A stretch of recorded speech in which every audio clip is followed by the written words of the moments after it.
Bienvenue dans COURS.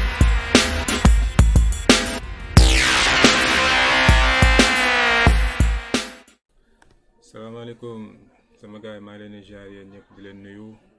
leen wax encore à nouveau soyez les bienvenus ci seen COURS mu nekk seen boo xamante ni day joxe toujours ay leçons que ce soit mu nekk mathématique français informatique histoire géo PC ou l'anglais même tey nag ñu ñëwal leen ci cours boo xamante ni dafa am solo muy cours de français cours boo xamante ni dina aider suñu jeunes frères et jeunes sœurs yi nga xamante ni ñi ngi primaire nekk CM et pourquoi pas même ñi nga xam ne ñi ngi ci terminal parce que en général foofu noonu terminal di nga gis ñoo xamante parfois dañuy def ay devoir versification ou même nga boo demee ba bac maa détaillé nga dem deuxième tour di nga soxla versification par exemple te boo fa accès di nga soxla yenn leçons yi kon tey ñu ñëw di leen ci li nga xamante ni moom mooy comment dirais-je encore proposition subordonnée circonstancielle de cause. tey boobu rek la ñuy ñëw proposition subordonnée circonstancielle de cause prochainement dinañ traité li nga xamante moom mooy proposition subordonnée circonstancielle de conséquence tey nag cause bi rek la ñuy jël fas yéene koo détaillé mu leer naññ en wolof nag mu leer naññ d'accord kon dañuy dem ñu xool cours bi ok léegi lii man maa ko préparé woon n'est-ce pas comment comprendre la subordonnée circonstancielle de cause. Suñu première question moom mooy nekk qu'est-ce qu'une subordonnée circonstancielle de cause lan mooy subordonnée circonstancielle de cause parce que nit ki bañ lay wax subordonnée circonstancielle de cause rek foog nga xam moom mooy lan ak aussi lan mooy njariñam maanaam moom lan la exprimer n'est-ce pas léegi ñu ñëw suñu premier point ñu la subordonnée la proposition subordonnée circonstancielle de cause exprime la raison ou le motif d'un fait ou d'une action c'est-à-dire loolu bu ñu ko déggee ci olof bu ñu ko càmbaree dëgg-dëgg ñu joxe benn exemple nit ki dina wax lenn mais li mu wax noonu am na lu tax mu wax ko léegi li tax mu wax loolu mooy subordonnée circonstancielle de cause maanaam tey ji par exemple maa ngi xuloo ak nit di ko wax ju ñaaw ji may wax am na lu tax ma wax ko parce que damay xuloo ak moom moo tax ma wax ju ñaaw yéen a ngi dégg nit ki ngay xulool yaa ngi koy wax ju ñaaw la moo tax nga koy wax ju ñaaw parce que yéen a ngi xuloo kon xuloo bu ngeen xuloo moom la ñuy wax fii subordonnée circonstancielle de cause xam nga loolu wax la wala nit ki def dara comme par exemple ma tooñ tur sama mbokk njóobeen ni njóobeen da ngay gis parfois nit ki xiif dem lekk nga gis mu lekk ba suur léegi dafa lekk moom lekk na n'est-ce pas la moo tax mu lekk parce que dafa xiifoon xiif googu mu xiifoon nag loolu mooy subordonnée circonstancielle de cause c'est que nit ki bu defee dara rek li tax mu def loolu la ñuy wax subordonnée circonstancielle de cause yaakaar naa ni yomb na léegi ñëw par exemple ñu dóor benn exemple xoolal fii ñu exemple bi Demba la Demba wax na ni Demba dit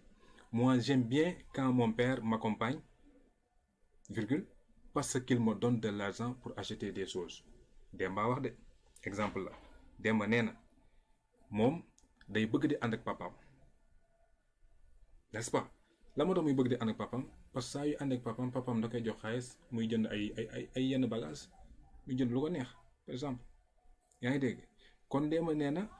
man dama bëgg di ànd ak sam papa lu tax muy bëgg di ànd ak papaam parce que da koy jox xaalis muy jënd lu ko neex gis nga ci phrase bii nii liñ ci mën a comprendre liñ ci war a comprendre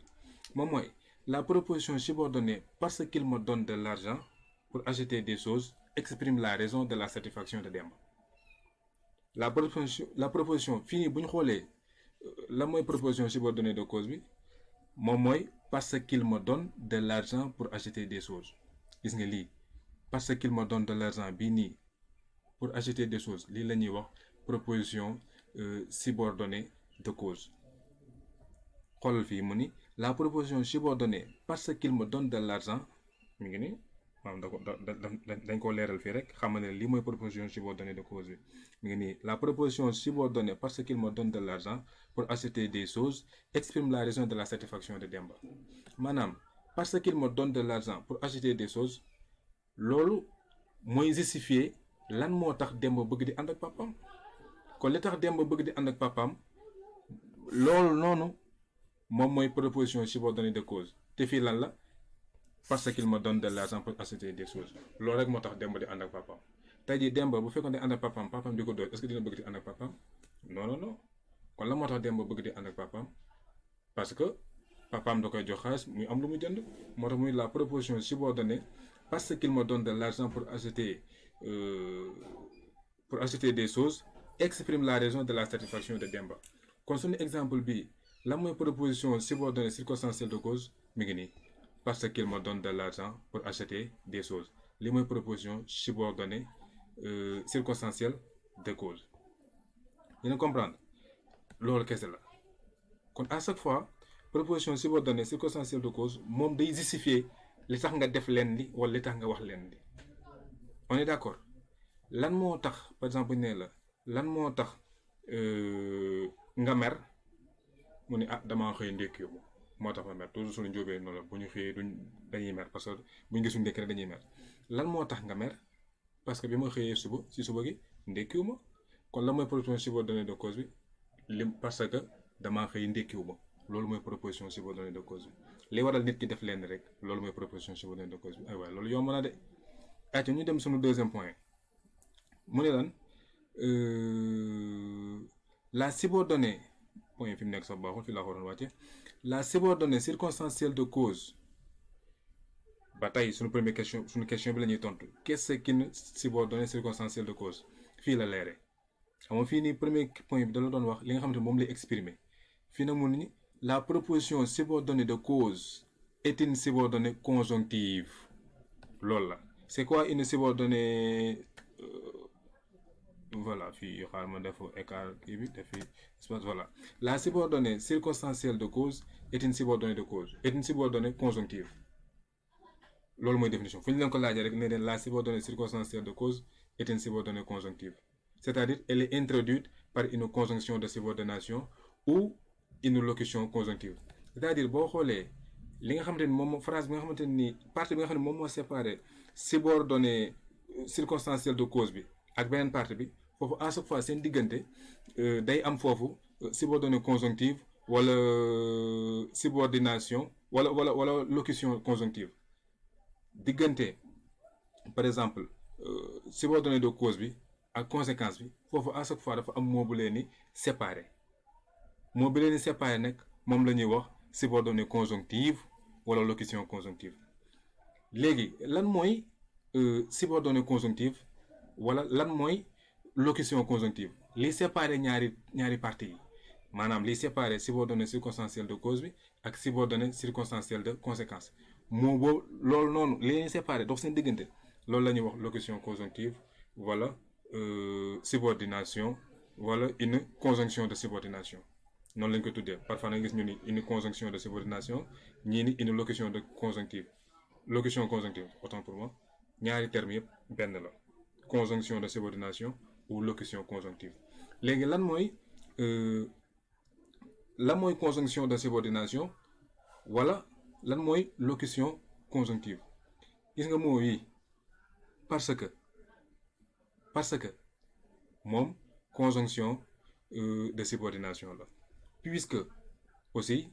conjonction de subordination comme moom it moom la du moment que wala dès lors que wala étant donné que wala attendu que ou sous prétexte que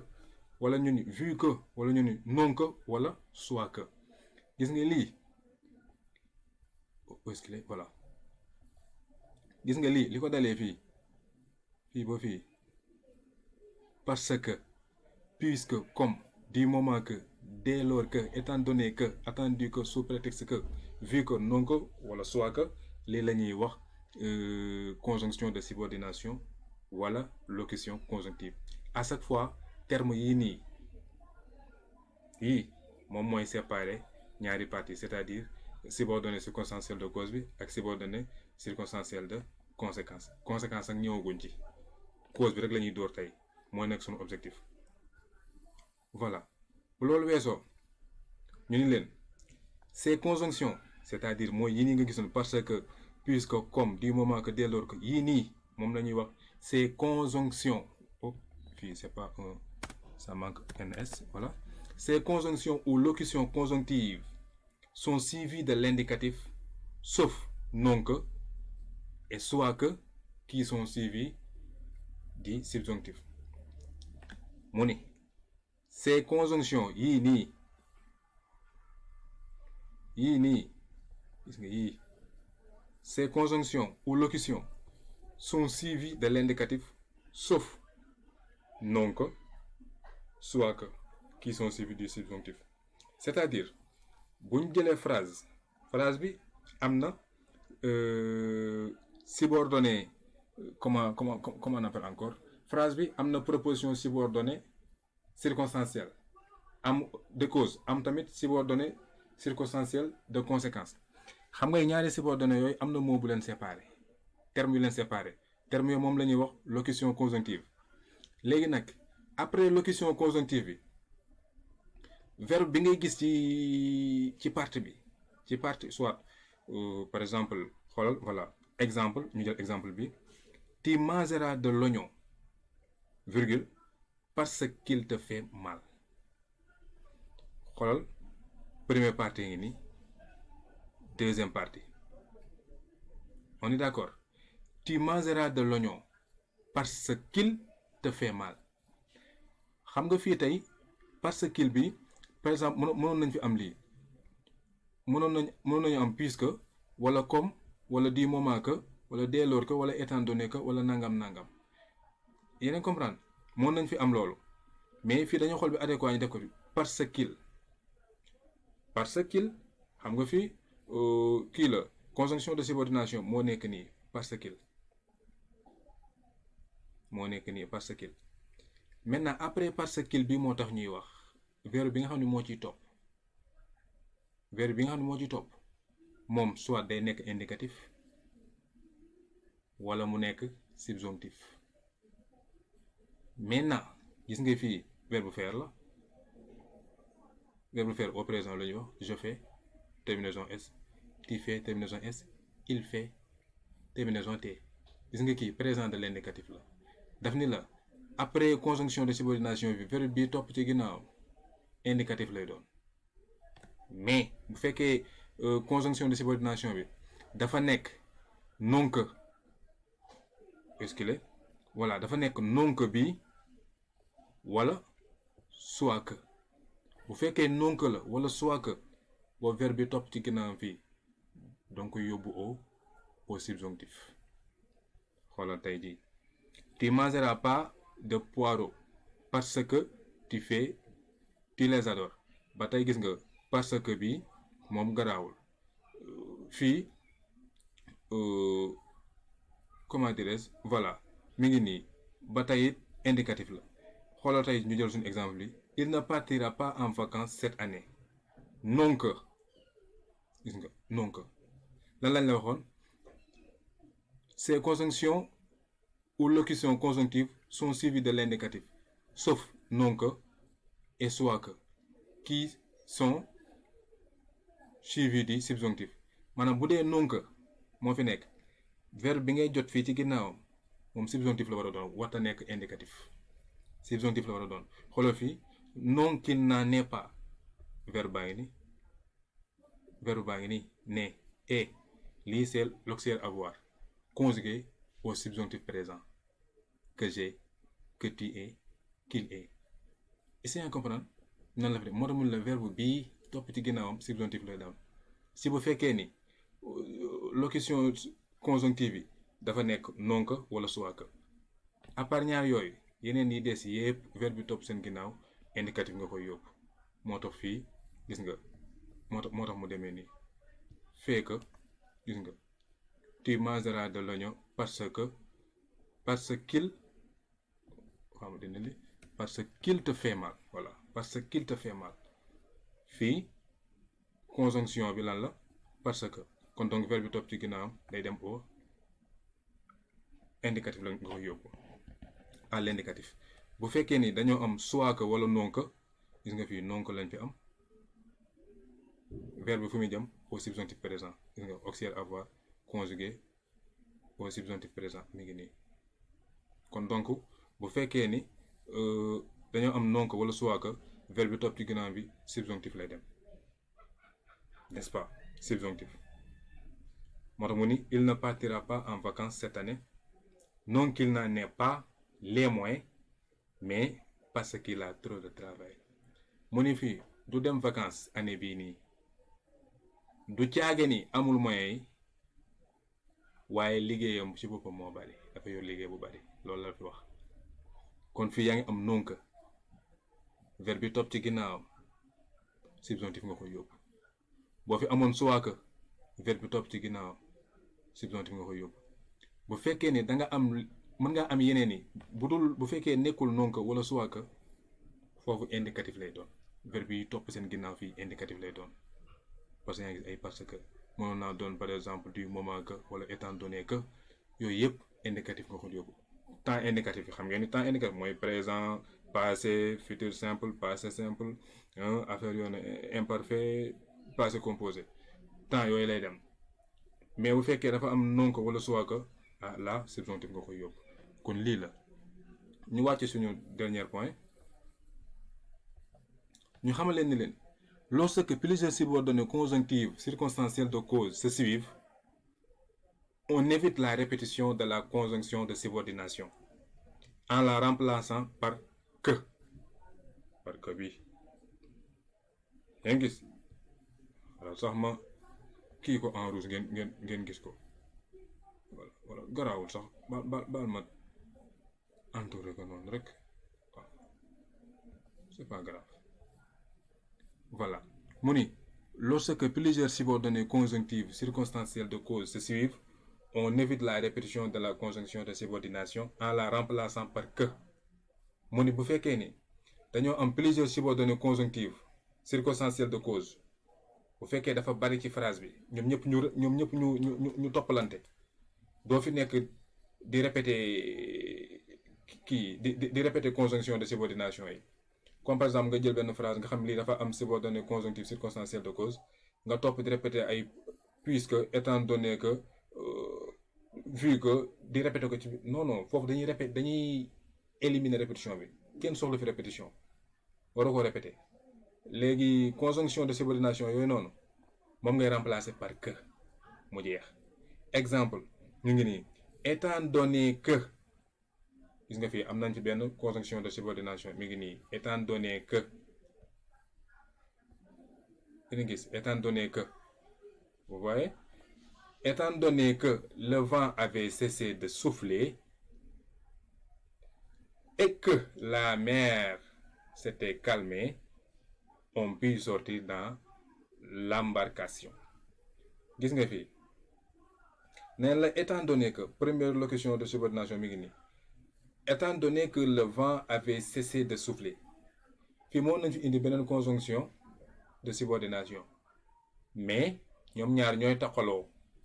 bu boobaa nag du baax dañuy éviter répétition bi moo tax ñu remplacer fii ñu def fi que remplacer ko par conjonction de subordination bi faroon nekk ñu remplacer ko par que lii la lay wax. bu fekkee ni dañoo bari ay conjonction de subordination bu fekkee dañoo bari plusieurs subordonnées conjonctives circonstancielles de cause se suivent bu fekkee ni subordonnées conjonctives circonstancielles de cause yi dañoo toppalante waroo faa dugal comment dirais-je waroo faa dugal conjonction mu sax mbir mi voilà mi ngi nii. On évite la répétition de la conjonction de subordination. Très bien, mi ngi nii. On évite la conjonction de la subordination, la répétition, je veux dire. Kon fii mën nañ fi indiwaat beneen dugal ko fi bu boobaa répété nañ ko fi répété waat nañ ko fi loolu la ñuy bañ moo tax booy indee benn rek ba ci topp moom sa waay remplacer ko par que mu neex loolu lañ fi soxla. Kon tey ji lii lañ leen indiloon ci li nga xamante ni moom mooy proposition subordonnée circonstancielle de cause. Maintenant pour bañ a guddal moo tax indiwuñ conséquence bi mais conséquence mooy doon suñu deuxième vidéo mooy deuxième leçon jàpp naa ne nag lii moom leer na naññ subordonnée circonstancielle de cause moom wax dëgg yàlla war naa leer naññ ndax waxuñu fi anglais waxuñu fi lenn lu dul olof yéen a comprendre loolu lañ fi indi tey jii. léegi nag ma lay ñaan bu fekkee ni abonné ko nga bës bouton fi ñu bind s'abonner ci suuf nga bës foofu am na cloche bu mu dendal n'est-ce pas am na cloche bu mu dendal nga bës ko dina la indi 3 options nga choisir option bi ci kaw muy tout fi ñu bind tout foofu ngay cliquer nga xamante ni vidéo buñ dugal rek YouTube dina la ko envoyé sa téléphone ni la waa Galsen Cours dugal nañ leçon loolu la et yaakaar naa tamit comprendre ngeen bu baax mieux vaut bu ngeen amee ay frères ak i sœurs ngeen jox ko lien bi mu inscrire ci site bi ndax la fi jamono ji toll waruñoo xaar rek professeurs yi di joxe cours dañuy war tamit defi seen recherche ñu nit ñuy jàppale suñuy frères ak suñuy sœurs nii dong la.